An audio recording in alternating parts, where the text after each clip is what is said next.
Je m'appelle Sarah, j'ai 32 ans et le 7 octobre 2019, mon propre père, le roi d'Arabie Saoudite, a prononcé ma condamnation à mort. La raison? S'être converti au christianisme. Mais laissez-moi vous raconter comment Jésus-Christ est entré dans ma cellule de prison et a tout transformé. Je suis né dans ce que beaucoup appellent le paradis. Le palais royal de Riyad s'étendait sur des hectares de marbre poli et de détails dorés, avec des serviteurs anticipant chacun de mes désirs avant même que je les exprime. Des lustres en cristal étaient suspendus à des plafonds si hauts qu'ils semblaient toucher le ciel, et ma chambre était plus grande que la plupart des maisons. J'avais des bijoux dont la valeur dépassait le budget des petits pays, des robes en soie des meilleures maisons de couture de Paris et l'accès à tout ce que l'argent pouvait acheter. Mais depuis que je suis enfant, j'ai l'impression de vivre dans la plus belle prison jamais construite. Mon père, le roi, dirigeait non seulement la nation mais aussi notre famille d'une main de fer. Chaque journée commençait de la même manière depuis que je savais marcher. À 5 heures du matin, avant même que le soleil ne se lève sur l'horizon du désert, j'ai été réveillé pour les prières de l'aube. Ma tutrice religieuse, une femme sévère aux yeux froids, inspectait chaque détail, l'emplacement de mon tapis de prière, le rituel des ablutions, chaque syllabe arabe qui sortait de mes lèvres. Une erreur de prononciation et tout recommence. Le Coran est devenu mon compagnon constant, non pas par choix, mais par ordre. À 10 ans, il avait mémorisé plus de la moitié de ses vers. Mon père me testait au hasard lors des repas de famille, sa voix résonnant dans la salle à manger, assez grande pour 50 personnes. Si j'hésitais ne serait-ce qu'une seconde, sa déception remplissait la pièce comme un nuage toxique. La reine-mère, ma belle-mère, baissait les yeux sur son assiette, n'osant jamais intervenir lorsque la ferveur religieuse de mon père prenait le dessus. Ma routine a été méticuleusement planifiée. Cours de théologie islamique de 8h à midi. Littérature arabe, exclusivement axée sur les textes religieux, de 13h à 16h. Des horaires de prière qui ne peuvent en aucun cas être reportés ou raccourcis. Des séances nocturnes avec des érudits religieux qui me remplissaient la tête de règles, de règlements et du rappel constant qu'en tant que princesse, j'étais censée être l'exemple parfait de l'islam pour notre peuple. Avez-vous déjà eu tout ce que le monde dit qui devrait vous rendre heureux, mais vous êtes toujours senti complètement vide à l'intérieur? C'était ma réalité pendant les 16 premières années de ma vie. J'ai eu des professeurs de langue, de mathématiques et d'histoire, mais chaque matière revenait toujours, d'une manière ou d'une autre, aux enseignements islamiques. J'ai découvert les grandes civilisations, mais seulement dans le contexte de la façon dont l'islam les avait influencées ou comment il aurait pu les améliorer. J'ai étudié les sciences, mais toujours avec la certitude que la volonté d'Allah était au-dessus de toute découverte humaine. Le palais était une cage dorée. Oui, je pouvais flâner dans des jardins qui rivalisaient avec ceux de l'ancienne Babylone, avec des fontaines qui dansaient au son de la musique et des fleurs importées des 4 coins du monde. Mais je ne pourrais jamais marcher seul. Des gardes déguisés en jardiniers ou en ouvriers d'entretien surveillaient chacun de mes mouvements. Mes conversations étaient surveillées, mon utilisation de mon ordinateur suivie, mes appels téléphoniques enregistrés, tout cela au nom de la sécurité, ont-ils déclaré. Mon père planifiait déjà mon avenir quand j'avais 15 ans. Les discussions sur les mariages stratégiques se déroulaient autour de moi comme si j'étais un objet à négocier. Les maris potentiels ont été évalués sur leurs relations politiques, leur dévotion religieuse et leur capacité à renforcer le pouvoir de notre famille. L'amour n'a jamais été mentionné. Mon bonheur n'avait pas d'importance. Mon objectif était de produire des fils qui perpétueraient notre dynastie islamique et des filles qui feraient des mariages tout aussi stratégiques. Le point de rupture est survenu lors d'un cours avancé de théologie islamique, quand j'avais 17 ans. Mon tuteur m'a expliqué le concept du paradis éternel, décrivant comment les femmes musulmanes fidèles seraient récompensées dans l'au-delà. Mais quelque chose dans son explication semblait vide, mécanique, comme s'il récitait un texte mémorisé sans jamais y croire réellement. J'ai commencé à poser des questions qui m'ont même surpris. Pourquoi nos prières ressemblaient-elles à des obligations plutôt qu'à des conversations? Pourquoi ai-je ressenti plus de peur que d'amour en pensant à Allah? Pourquoi la promesse du paradis ressemblait-elle plus à une affaire commerciale qu'à un cadeau d'amour? Le visage de mon tuteur est devenu rouge de colère. Il m'a accusé d'être influencé par la corruption occidentale et a immédiatement fait part de mes doutes au conseil religieux du palais. Mon premier véritable contact avec le christianisme est venu de la source la plus inattendue. Tous les quelques mois, le palais accueillait des réceptions diplomatiques, au cours desquelles les ambassadeurs étrangers et leurs familles assistaient à des dîners officiels avec la famille royale. Ces événements étaient précisément chorégraphiés, je devais sourire avec élégance, ne parler que lorsqu'on me parlait et jouer le rôle de la parfaite princesse islamique aux yeux du monde. Lors d'une de ces réceptions début 2018, je me suis retrouvé assis à côté de l'épouse de l'ambassadeur britannique. C'était une femme d'une cinquantaine d'années, avec un regard bienveillant et une douceur qui la distinguait du milieu diplomatique. Tandis que les autres invités parlaient sur un ton prudent de politique et d'accords commerciaux, elle m'a posé des questions sur mes intérêts et mes rêves avec une véritable curiosité. Lorsqu'il a mentionné qu'il enseignait l'école du dimanche dans une église internationale à Riyad, quelque chose en moi a suscité un intérêt que je ne pouvais pas expliquer. Je n'avais jamais entendu quelqu'un parler de sa foi avec autant de joie et de paix. Lorsqu'elle décrit comment sa relation avec Jésus lui a apporté du réconfort. Destin de manière irréversible. Ce que je ne savais pas, c'est qu'un des agents de sécurité, en qui mon père avait confiance, avait remarqué mon absence prolongée dans la salle de surveillance. Intrigué, il a visionné les enregistrements de la caméra et m'a vu à genoux, parlant fort à quelqu'un qui n'était pas là. Ses yeux se sont agrandis lorsqu'il a réalisé que je ne récitais pas de prières islamiques, mais que je conversais plutôt en anglais avec un nom qu'il a immédiatement reconnu, Jésus. Le lendemain matin, avant l'aube, j'ai été réveillé par des coups violents à la porte de ma chambre. 2 gardes entrèrent sans attendre de réponse, le visage rigide comme de la pierre. « Le prince exige votre présence immédiatement », dit l'un d'eux d'une voix qui ne supportait aucune discussion. Mon cœur s'emballait, mais un calme étrange s'enfonçait en moi. Tandis que je m'habillais, j'ai prié en silence, « Seigneur, quoi que ce soit, que ta volonté soit faite. » La salle principale du palais était éclairée par des lustres dorés, mais l'atmosphère était plus froide que le désert à minuit. Mon père était assis sur son trône, le visage un masque de fureur contrôlée. À côté de lui, l'imam de la famille, un homme à la barbe blanche et aux yeux perçants, me regardait avec un mélange de déception et de condamnation. Quand je suis entré, le silence était si lourd que je pouvais entendre le bruit de ma propre respiration. « Mon fils » commença mon père d'une voix dangereusement basse, « est-ce vrai ce qu'ils m'ont dit? Que tu as abandonné l'islam et cédé à cette hérésie chrétienne ?» J'ai avalé difficilement, mais je n'ai pas détourné le regard. « Oui, père. J'ai trouvé la vérité en Jésus-Christ. Il est le chemin, la vérité et la vie, comme il est écrit dans l'Évangile. » L'imam poussa un soupir indigné. « Blasphème. Savez-vous ce que dit la loi islamique à propos de l'apostasie? Vous avez non seulement déshonoré votre famille, mais aussi votre peuple et votre Dieu. » Mon père se releva lentement, les poings serrés. « Vous comprenez ce que cela signifie, n'est-ce pas? Il n'y a pas de pardon pour cela. Vous serez jugé selon la charia. Et la sentence est claire. » Les mots me tombèrent dessus comme une condamnation à mort, mais étrangement, je ne ressentis aucune peur. Au lieu de cela, une paix surnaturelle a enveloppé mon cœur. Je me suis souvenu des paroles de Jésus, « N'ayez pas peur de ceux qui tuent le corps mais ne peuvent pas tuer l'âme. » À ce moment-là, j'ai su que peu importe ce qui arrivait, j'étais exactement là où Dieu voulait que je sois. Le procès a été rapide. En moins d'une semaine, j'ai été traduit devant un tribunal religieux, où l'imam et d'autres dirigeants islamiques m'ont accusé d'apostasie. Les preuves étaient irréfutables, les enregistrements des caméras, les témoignages des gardiens, même les notes contenant des versets bibliques que Fatima m'avait laissés. Lorsqu'on m'a demandé si j'allais renier ma foi en Jésus, j'ai regardé le juge dans les yeux et j'ai répondu « Jamais. J'ai choisi de suivre Christ et rien ne me fera revenir en arrière. » La phrase fut lue avec une froideur qui glaça le sang, mort par décapitation, à pratiquer sur la place publique pour servir d'exemple. Tandis que les gardes me ramenaient à ma cellule, une étrange joie m'envahit. Je savais que j'étais sur le point de faire face au pire, mais je savais aussi que je n'étais pas seul. Jésus était avec moi et rien, pas même la mort, ne pouvait me séparer de son amour. La veille de l'exécution, Fatima a réussi à me rendre visite pour la dernière fois. Elle entra dans la cellule avec les yeux rouges d'avoir pleuré, mais avec un sourire qui illuminait l'obscurité. « J'ai prié pour toi tous les jours », dit-elle en me serrant les mains. « Et je sais que Dieu a un dessein plus grand dans tout cela. » Je lui ai donné une note que j'avais écrite à ma famille, demandant pardon et expliquant mon choix. « Dites-leur que je les aime, mais que j'ai trouvé quelque chose de plus grand que la vie. Dites-leur que Jésus est réel et qu'il m'a sauvé. » Le matin de l'exécution, j'ai été emmené sur la place principale de Riyad, où une foule s'était rassemblée pour regarder.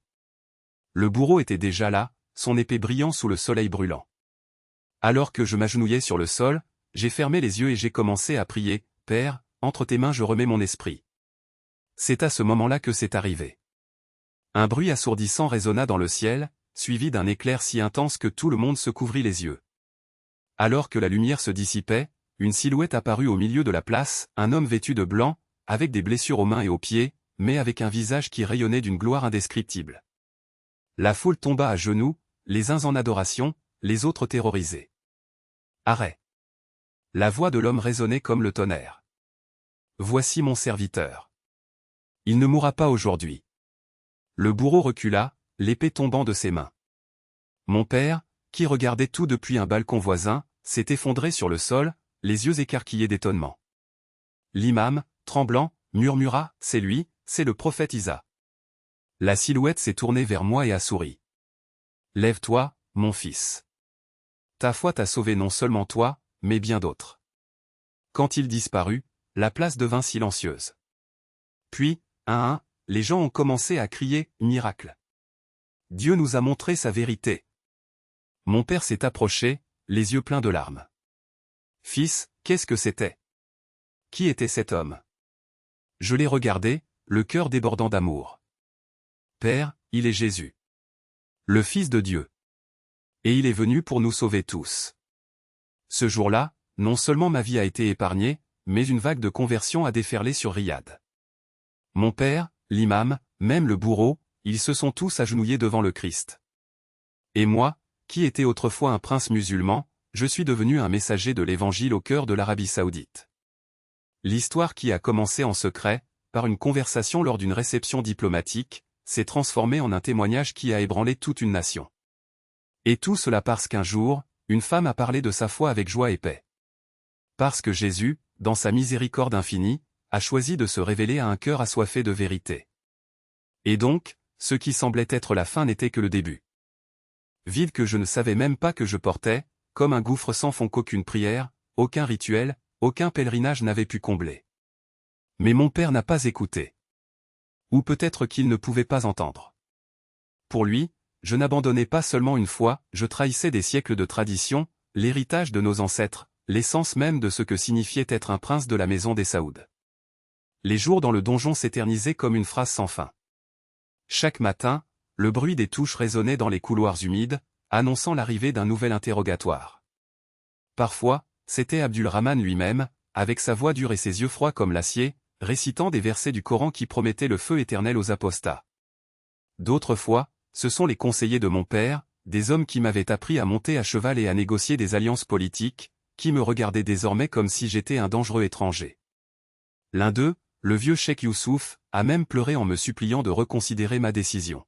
« Tu ne comprends pas ce que tu fais, mon fils, dit-il en serrant les mains contre les barreaux de la cellule. Aucun royaume dans ce monde ne vaut la destruction de votre âme. » Mais il y avait quelque chose qu'il ne comprenait pas ou qu'il refusait d'accepter. Chaque tentative pour me convaincre ne faisait que renforcer ma conviction. Les menaces de torture, les promesses de pardon si je renonçais à ma foi, les descriptions vivantes de l'enfer qui m'attendait, rien de tout cela ne m'a ébranlé. Parce que, pour la première fois de ma vie, je savais ce que c'était que d'avoir la paix. Une paix qui ne dépendait pas de rituels, d'obéissance aveugle, de peur du châtiment divin. Une paix qui venait du fait de savoir que peu importe ce qui m'arrivait, j'étais aimé. Aimé par un Dieu devenu homme, qui avait souffert comme je souffrais maintenant, qui avait vaincu même la mort. Le 10e jour, mon père apparut seul. Il est entré dans la cellule ce qu'aucun autre n'avait fait et s'est assis par terre à côté de moi, comme il l'avait fait lorsque j'étais enfant et que j'avais besoin de réconfort. Son turban blanc était légèrement ébouriffé et ses yeux, normalement si stables, étaient enflés à force de pleurer.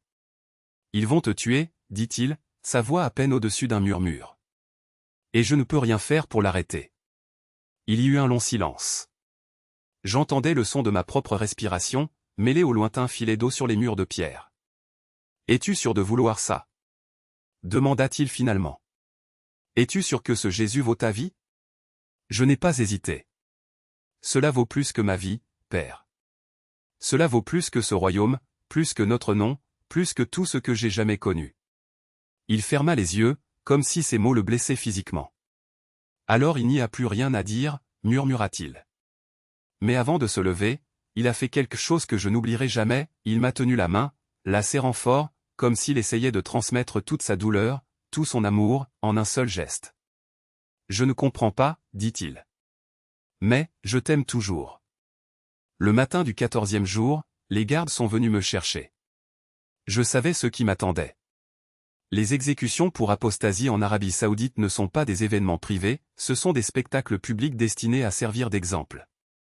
Mais lorsque les portes du donjon se sont ouvertes, ce n'était pas pour me conduire sur la place centrale de Riyad, où la foule était déjà rassemblée. Au lieu de cela, j'ai été conduit vers une voiture blindée, aux vitres occultées, qui a franchi à toute vitesse les portes du palais.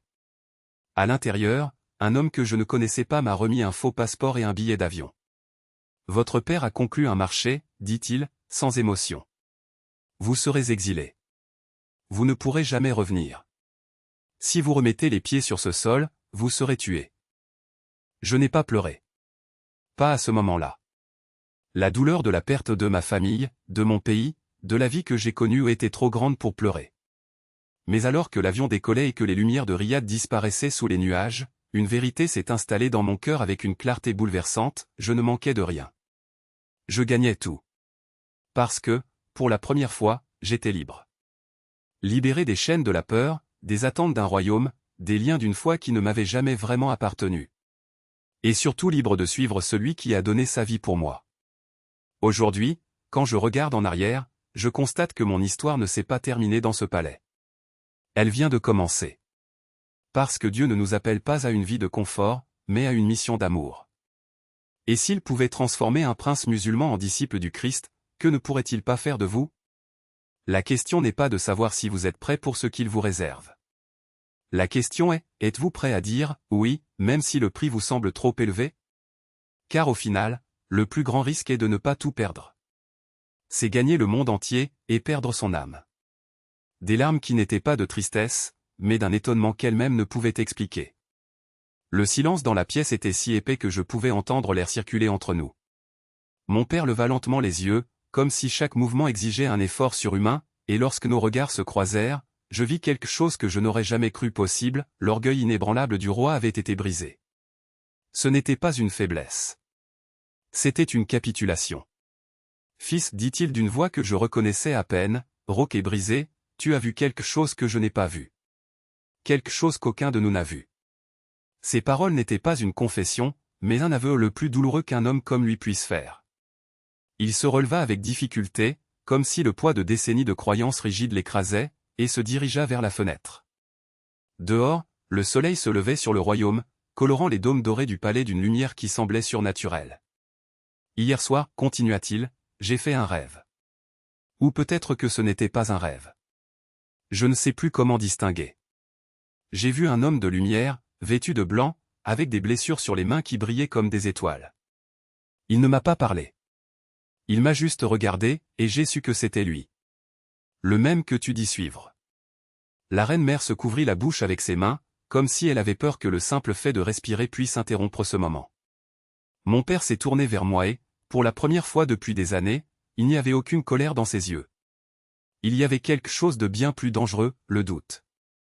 Et là où il y a le doute, il y a de la place pour la vérité. On m'a dit que tu étais fou, murmura-t-il. Ce christianisme était une fraude, une faiblesse. Mais si ce que vous avez vu est réel, alors tout ce que j'ai construit, tout ce que je défendais pourrait être faux. Il s'arrêta, comme si les mots suivants étaient une lame qu'il ne savait pas pouvoir manier. Et si je me trompe, Youssouf? Et si je condamnais mon propre fils pour un mensonge? Le poids de cette question flottait dans l'air comme une phrase. Ce n'était pas une question pour moi. C'était une question à Dieu. Et à cet instant, j'ai su que peu importe ce qui se passerait ensuite, qu'il me libère ou qu'il me rende à ses bourreaux, quelque chose d'irrévocable avait changé. Le cœur du roi était ouvert. Abdulrahman, qui jusqu'alors observait tout en silence, fit un pas en avant, mais mon père l'arrêta d'un geste. Non, dit-il fermement. Pas cette fois. Il n'y aura pas de conseil, il n'y aura pas de débat. Je veux l'entendre. Je veux entendre ce qu'il a vu. Alors, pour la première fois de ma vie, mon père, l'homme qui m'avait toujours considéré comme un déçu, un traître, un raté, m'a demandé de parler. Non pas en tant que prince, non pas en tant que prisonnier, mais en tant que fils. Et j'ai parlé. J'ai tout dit. La voix que j'ai entendue dans la bibliothèque, la paix qui a envahi mon cœur lorsque j'ai lu les paroles de Jésus, la certitude absolue qu'il était réel au plus réel que les murs de ce palais, plus réel que le trône lui-même. J'ai parlé des nuits dans le cachot, des chants que Fatima m'a appris, du moment où Jésus est apparu devant moi et m'a dit que mon témoignage ne finirait pas ce matin-là. Et quand j'ai fini, la pièce était à nouveau silencieuse. Mon père m'a regardé longuement, comme s'il me voyait pour la première fois. Puis, d'une voix à peine au-dessus du murmure, il dit, « Si votre Dieu est capable d'apparaître à un roi dans un rêve et à un prisonnier dans une cellule, alors peut-être qu'il est plus grand que ce que j'imaginais. » Il n'y avait pas de confession de foi à cette époque. Il n'y a pas eu de conversion dramatique, avec des larmes et des câlins. Mais il y avait quelque chose d'encore plus puissant, une fissure dans le mur. Et les murs fissurés, aussi solides soient-ils, ne durent pas éternellement. Le même après-midi, mon père a publié un décret royal qui a ébranlé le royaume jusque dans ses fondations. Il a suspendu mon exécution indéfiniment et a ordonné que je sois transféré dans une aile moins restreinte du palais. Ce n'était pas la liberté. Mais c'était un début. Et pour un homme qui avait passé des années à attendre de mourir, un début était tout ce dont j'avais besoin. Les jours qui suivirent furent une étrange danse entre l'ancien et le nouveau. Les conseillers de mon père murmuraient dans les couloirs, les imams du palais jetaient des regards suspicieux et les domestiques, qui m'évitaient auparavant comme si j'étais porteur de la peste, me regardaient désormais avec un mélange de peur et de fascination. Mais quelque chose avait changé chez moi aussi. Je n'étais plus le prince rebelle, ni le prisonnier résigné. C'était un homme qui avait vu l'impossible et savait, avec une certitude qui dépassait la raison, que Dieu n'avait pas terminé son œuvre. Pas sur moi. Pas mon père. Pas dans ce royaume. Et puis, une semaine plus tard, c'est arrivé. Mon père m'a rappelé dans ses quartiers. Cette fois, il n'y avait ni garde à la porte, ni conseiller à côté. Juste nous deux. Il était assis à son bureau, un parchemin ouvert devant lui. Quand je suis entré, il n'a pas levé les yeux tout de suite. Il se tenait là, traçant les bords du papier avec ses doigts, comme s'il cherchait du courage dans les fibres de la matière. « Youssouf, dit-il finalement, je ne peux pas. Je ne peux pas expliquer ce qui m'arrive. Mais quelque chose m'attire vers ce que tu as trouvé. Et j'ai besoin de savoir. » Il leva les yeux et j'y vis le même conflit que j'avais vu dans le donjon, la peur de se tromper, l'orgueil combattant l'humilité, la raison résistant au surnaturel. « Veux-tu m'apprendre » La question était si simple, si désarmante, que pendant un instant je ne sus que répondre. Puis, d'une voix que j'ai à peine reconnue comme étant la mienne, j'ai répondu, « Père, je ne peux pas t'enseigner. Mais Jésus le peut. » Et à ce moment-là, quelque chose en lui céda. Ce n'était pas une capitulation complète. C'était une première étape. Et parfois, c'est tout ce dont Dieu a besoin. Emprisonnement. Chaque détail avait été méticuleusement planifié, passeport forgé sous couverture diplomatique, vol privé organisé via des pays tiers, et même une nouvelle identité qui m'attendait de l'autre côté. Pourtant, aussi sophistiqué que soit le plan humain, rien n'est comparable à la précision avec laquelle Dieu avait orchestré chaque étape. Cette dernière nuit à Riyad, en attendant la voiture qui m'emmènerait à l'aéroport, j'ai regardé pour la dernière fois par la fenêtre de ma chambre.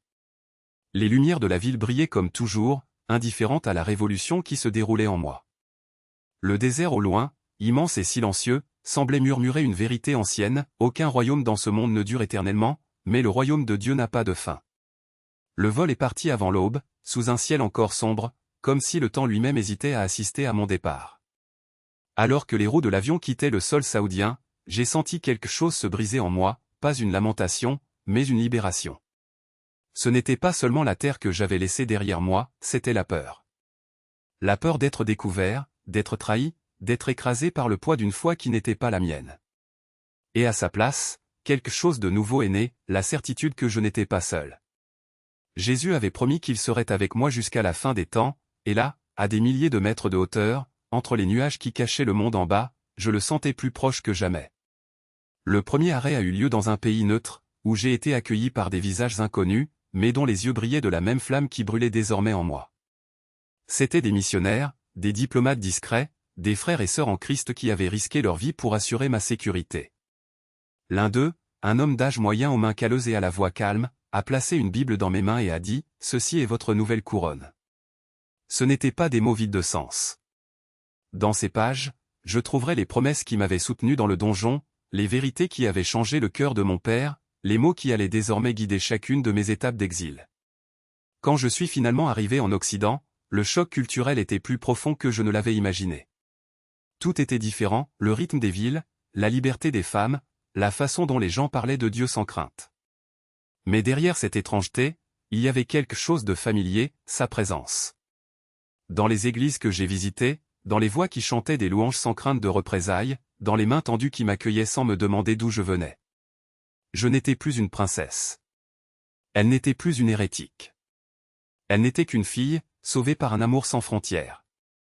Les premiers mois ont été riches en émotions.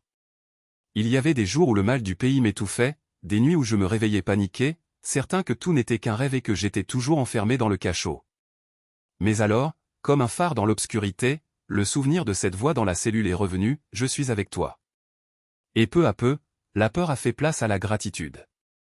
Gratitude d'être en vie. Gratitude d'avoir vu l'impossible devenir réalité.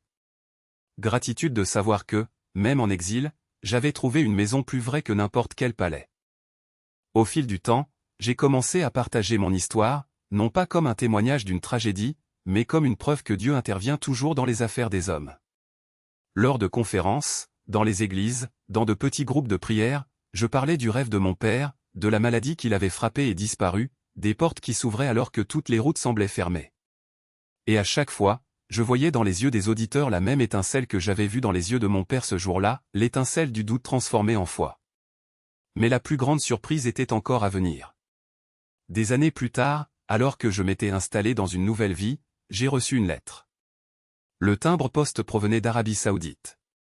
Les mains tremblantes, j'ouvris l'enveloppe et reconnus l'écriture de mon jeune frère. Il m'écrivait pour me dire que, depuis mon départ, quelque chose avait changé dans notre famille. Mon père, autrefois un homme dur et inflexible, avait commencé à remettre en question les traditions qu'il avait toujours défendues. Ma mère a lu en secret la Bible que j'avais laissée derrière moi. Et lui-même, mon frère, a avoué que, même s'il ne comprenait pas encore tout, il ne pouvait pas nier ce dont il avait été témoin, « Tu as choisi quelque chose de plus grand que nous, et Dieu a honoré ce choix d'une manière à laquelle aucun de nous ne s'attendait. » La lettre se terminait par une question simple, mais qui avait le poids de toute une vie, « Pensez-vous que nous pourrons un jour nous revoir ?» Je n'ai pas répondu avec des mots. J'ai répondu par la prière. Car après tout, qui suis-je pour limiter le pouvoir de celui qui a transformé une condamnation à mort en un nouveau départ? S'il pouvait changer le cœur d'un roi, qu'est-ce qui l'empêcherait de réunir une famille divisée? Aujourd'hui, quand je regarde en arrière, je constate que mon exil n'était pas une fin, mais un nouveau départ. Ce n'était pas une punition, mais une vocation. Et surtout, ce n'était pas un abandon, mais la preuve que, même dans les endroits les plus sombres, Dieu est à l'œuvre. Car en fin de compte, ce ne sont pas les chaînes qui nous lient, mais les mensonges auxquels nous croyons. Et la vérité? La vérité est que rien ne peut nous séparer de l'amour de Dieu, ni la distance, ni l'exil, ni même la mort. Et ça, mon ami, c'est la seule liberté qui compte vraiment. Captivité. Mes premiers arrêts ont été une maison en Jordanie, puis un refuge temporaire en Allemagne, jusqu'à finalement arriver dans une petite ville du Canada, où je commencerai à me forger une toute nouvelle identité. Le choc culturel a été écrasant. Après une vie entourée de domestiques qui anticipaient tous mes désirs, j'avais besoin d'acquérir des compétences de base que la plupart des gens ne réalisent même pas, faire les courses au supermarché, payer les factures, utiliser les transports en commun, trouver un emploi. Tout cela était complètement étranger à quelqu'un qui n'avait jamais vécu hors des murs d'un palais. Mais plus difficile que les adaptations pratiques a été de faire face à la réalité émotionnelle d'être, pour la première fois de ma vie, complètement seul. Il n'y avait ni famille, ni amis d'enfance, ni réseau de soutien. Pendant des mois, j'ai lutté contre une solitude si profonde que je me demandais si la liberté valait le prix que j'avais payé pour l'obtenir. Mon salut, pendant cette période de transition douloureuse, a été de trouver une église chrétienne locale qui m'a accueilli à bras ouverts, malgré mon parcours inhabituel. Monsieur James et sa femme, Margaret, sont devenus comme des parents pour moi, m'aidant depuis la recherche d'un appartement jusqu'à la préparation des entretiens d'embauche. La congrégation m'a accueilli comme une sœur en Christ, m'offrant un soutien pratique et un encouragement émotionnel dans les moments où je me sentais le plus perdu et dépassé. C'est à travers cette communauté que j'ai découvert ma vocation au ministère auprès des chrétiens persécutés et des convertis de l'islam. Mon histoire, aussi douloureuse qu'elle ait été à vivre, est devenue une source d'espoir et d'encouragement pour d'autres personnes confrontées à des luttes similaires. Moins de 2 ans après mon exil, je parlais dans des églises et des conférences à travers l'Amérique du Nord, partageant mon témoignage de la fidélité de Dieu au milieu de circonstances impossibles. Le travail que j'effectue aujourd'hui se concentre principalement sur le soutien à d'autres convertis de haut niveau issus de l'islam qui sont confrontés à des menaces de mort, au rejet de leur famille et à l'isolement social pour avoir choisi de suivre Jésus-Christ. Grâce à des canaux de communication sécurisés, je reste en contact avec des dizaines de croyants au Moyen-Orient qui vivent leur foi en secret, offrant prières, soutien et conseils pratiques à ceux qui envisagent de fuir leur pays ou de rester et de témoigner discrètement. Ce qui m'impressionne le plus dans ma vie actuelle, c'est la façon dont Dieu a utilisé chaque détail de ma création royale à ses fins. Ma connaissance de la théologie arabe et islamique m'aide à exercer efficacement mon ministère auprès des chercheurs musulmans.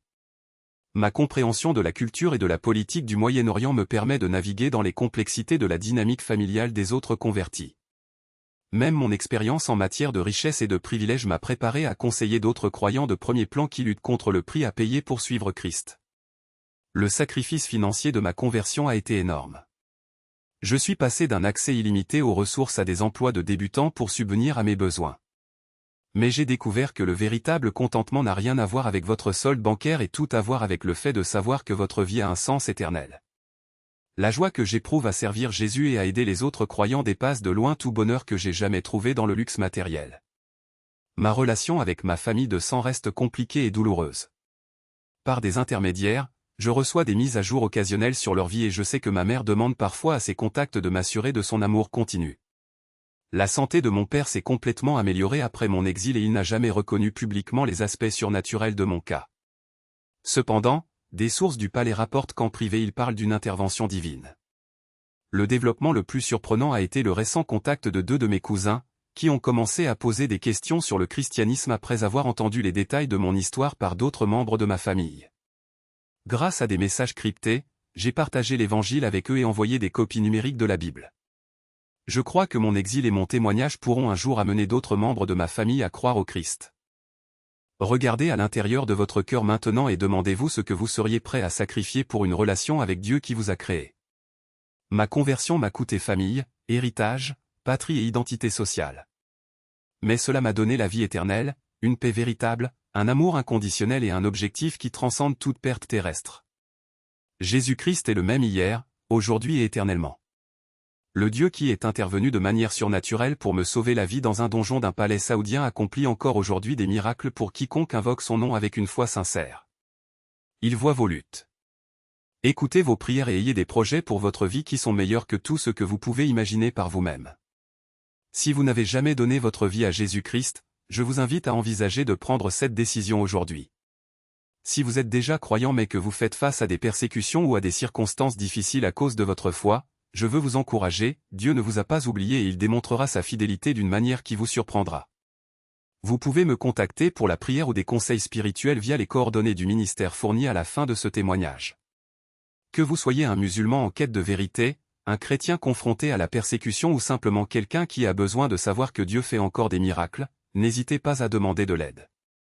Mon histoire, en fin de compte, ne concerne pas mon courage ou mon sacrifice, mais celle d'un Dieu dont l'amour est si puissant qu'il remuera ciel et terre pour sauver même une âme perdue qui crie vers lui avec foi.